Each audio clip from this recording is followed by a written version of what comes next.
بسم الله الرحمن الرحيم الحمد لله والثناء والله والصلاة والسلام على رسول الله صلى الله عليه وسلم دمان warbaahinta halkan hortayga taagan waa salaamaya Ilaahay subhanahu wa ta'ala ma hadda maanteed u sugnaatay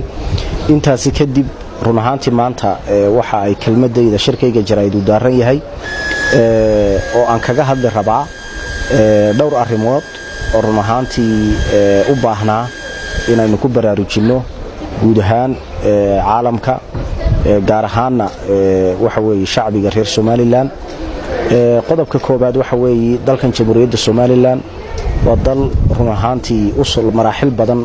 loo soo maray qarannimadiisan iyo madaxbannaanidiisan waa dal tacab badan soo galay waa dal u baahan in run ahaantii hareeraha laga istaago qarannimadana waxa weeye tacabka badan soo galayna in iyadana si wada jira loo ilaashado iyadoo ay tahay waajibka koobaad ee dadka saaran inuu yahay in la ilaaliyo dalkan iyo qarannimadiisa la daafaco run ahaantii waxaad ogtihiin in waxa weeye shalay u dambeysay waxa weeye ra'iisul wasaaraha dawladda aynu jaarkanahay Soomaaliya uu ka hadlayay dhalinyaro uu yiri waxaan u carbinaynaa ama aanu u tababaraynaa qaranka Soomaaliyeed mustaqbalka run ahaantii waxaan leenahay khayre iyo xirtiisaba wad ogtahay duruufta maanta xamarod joogta ku gadaaman wad ogtahay duruufaha maanta waxa weeye in haysta annagu inii soo ducaynayna oo maanta dhibaatada in haysata aanan ku faraxsanahayn oo waxa weeye aanu Ilaahay subhanahu wa ta'ala iniga baryayna inuu dhibaatada iniga dul qaado inaad idinkuna inta aanay dhibaato haysanin ee nabdoon ee xasiloon ee qarankii waxa weeye Somaliland dib xorriyadiisii iniga laga soo noqotay inaad maanta tiraadaan waxa weeyaan waxaanu ku hagardaamaynayna inay kala yaacaan oo waxa weeyaan ay kala tagaan waa mid aan sinaba u suurta galaynin shacbiga reer Somaliland waxa weeye yar iyo weyn dhalinyarta aad maanta ugu baaqday gobolada qaar kood aad magaca ku dhufatayna waa inta maanta Somaliland u soo koraysa waa inta daafacaysa waa inta talada maanta Somaliland mustaqbalkeega iskala weey waxa weeye laga badbaadiyay waxa weeye qaladaadkii markii hore la galay kuwii laga badbaadiyay weey kuwa aad maanta rabtayna dab kale iyo inaad ku shubto waxa weeyaan waxyaalaad kale oo waxa weeyaan ay dib looga hibiteeyo arrin suurtoobaysan arrintaasi maaha waxaanu inii baryaynaa nabadgeliyo inuu Ilaahay nisiyo dalkaaga nabadgeliyo ka dhig magaaladaada nabadgeliyo ka dhig waxa weeye ciidamada ajaanibka ku waardiyeynaya aqalkaaga kula galaya waxa weeyaan iska kor qaada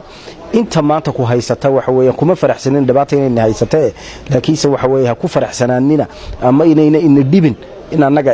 waxa weeye dhexdeeda ay dhibaato ka dhacdo inaad anagu dhibaato xaggayga ka jirin in dhibaato abuurtaan runtii dad badan ba waxay la yaabayeen labadaas sanad iyo bilaha uu madaxweyne biixi joogo markasta uu ka hadlay cadawtinimada Soomaaliya dad ba waxay oran jireen muxuu mar walba uga hadlaa waa runtii waa hogaamiye aragti dheer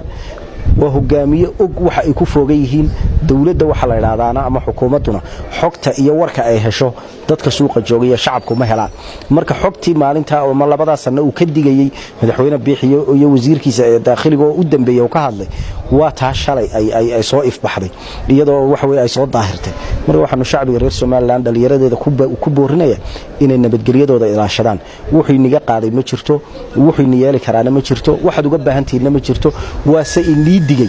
wuxuu iniga digayaa waxa weeyaan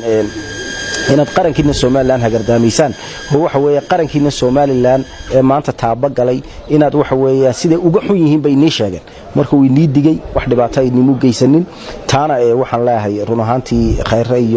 iyo nimanka waxa weeye dhibaatada badan ay haysatay ajaanibku waardiyeynayaan haddana soo noqdo guud ahaan dalka Somaliland waa mid nabdoon waana mid run ahaantii aynu sugayno in dalkan doorashooyinkiisa noo dhacaan haddii caqabadaha jira maanta waxa weeye doorashooyinka ku gadaaman la suuliyo doorashooyinka arrimaha ku gadaamanna ma aha oo kali haata waxa weeyaan commission ama guddi doorasho oo lagu marmo xal laga gaaro ma ah arinta commissionku waxa weeye waa arrin aad iyo aad u basida waa arrin la xalili karo laakiin doorashooyinka arrimaha ku gadaaman waxa weeye waa arrintii kuraastii qaybintii baarlamaanka oo waxa weeyaan dadka qaarkood iyo gobolada qaarkood aanay maanta sida u taala ay wax la aqbali karaan aanay ahayn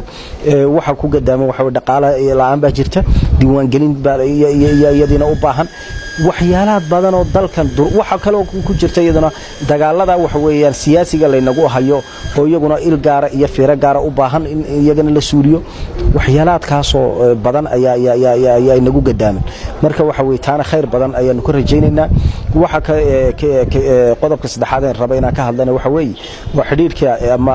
jaarnimada ah ee naga dhaxeeya dawladda Facaweyle ee Djibouti iyo Jamhuuriyadda Soomaaliland runtii waa xiriir qoto dheer waa xiriir jaarnimo waa xiriir ehelnimo waa xiriir waxa weey ay nooga sokeeyaan maanta Afrikada kale iyo duwalka kale ay nooga sokeeyaan marka waxaan aad iyo aad uga xumahay niman xisbiyada mucaaradka sheegta oo waxa weey bariyahan intii u dambeysay oo dhan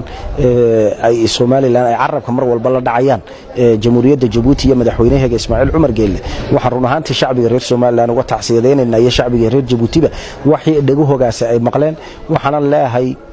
Ismaaciil Cumar Geelle iyo Jamhuuriyadda Djibouti ma necba ee Soomaaliland waxa neceb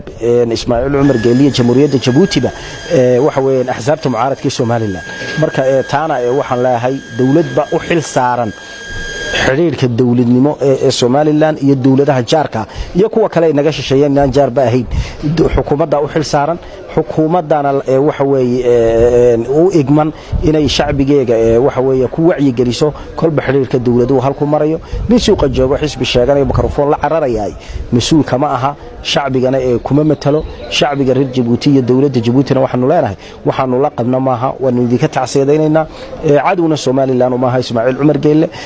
xiriir jaarnimo inaga dhaxeeya laba qaran baynu kala nahay waxa laaliya waxa weey ceeb bayna dawladnimada Soomaaliland ku tahay in mar walba la yiraahdo cid baa ina necba ma cid bayna herdaameynaysa waa qaran jira oo adduunyada waxa weey la mid ah oo maanta waxa weey inta ka dhimanay ay tahay ictiraafna intuu imanaya intay doonto nagu qaadatay waan suugayna waxa weey cid kale oo xoga baahannahay ma jirto marka shacbiga reer Soomaaliland waxa leeyahay ilaaliya dadka waliba wax bartay ee dhalinyaradii waa inaan lagu qaldin nin dan leh oo siyaasiya oo ku saaqaday saaxadda siyaasadda Soomaaliland gudaheeda inuu maalin walba caayo nin hogaamiye 4 jeer iyo 3 jeer dadkiisu doorteen iyo nin waxa weey dadkiisu ay diideen inay doortaan in la isbarbar dhigo waxa weey arin aynu aqbal karna maaha